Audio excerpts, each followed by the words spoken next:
so today I just want to share a really simple tip so that the next time you go and play golf, you can start to produce some much better results with the driver.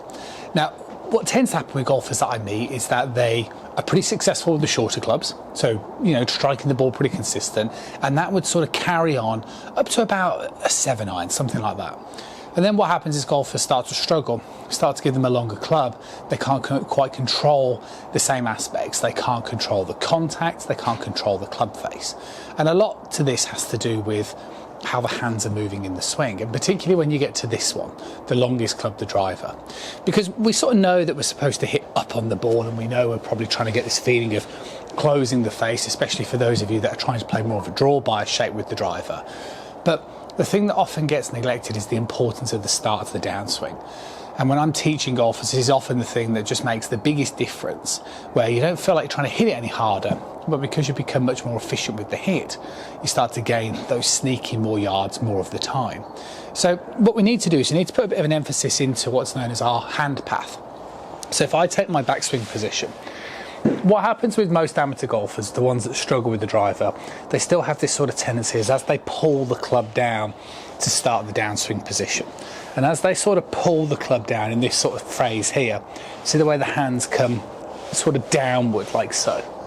And this is going to have a releasing effect on the club shaft. So it's going to do one of two things. The first thing it's going to do is it's going to kind of prompt the club to sort of bail out a little bit early. And the second thing it's going to do is it's going to have a tendency to steepen the club shaft. We don't want that.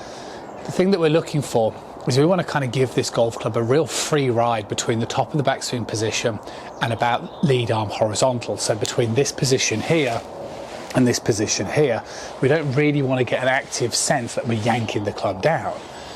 We want to get a feeling that you would swing up to the top, keep your arms as a sense up in the air, and sort of just turn your body towards the target.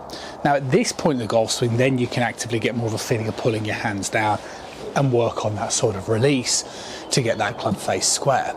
And what that'll do, that type of motion, is that will mean that you'll get a much wider hand path as opposed to bringing it down like this, much wider hand path, and then you can get the hands coming in a nice narrow. That will get you whipping that club through. And these are often things that if you take the club upside down, take the weight out of the club, and if you sort of just did a bit of a swooshing exercise, that's what you'd probably tend to notice. You tend to notice quite naturally that you would sort of swing it back, you'd sort of move your chest to start the downswing, your lead arm will come down, your arm will kind of almost be getting closer to your chest, and then it can propel it off. And you kind of notice that. You wouldn't, if you did this exercise, you certainly wouldn't be actively pulling down first and foremost with that, because it would just cause, again, that steepness and that inconsistency. And that's why things that we do on the channel, and we talk about things like step drills, things like sequencing, turning first, like this video, are really important, because those are the sort of little tips that can have an instant effect when you go and play golf and don't need tremendous amounts of practice. So make sure, if you're somebody who is constantly, dragging that club down the start of the downswing, maybe with those longer clubs that you start to struggle with, just work on your sequence where it's up, turn, then you can move your hands through, up, turn, then, and then you'll start to get that sense of whipping that club through. See you guys again soon.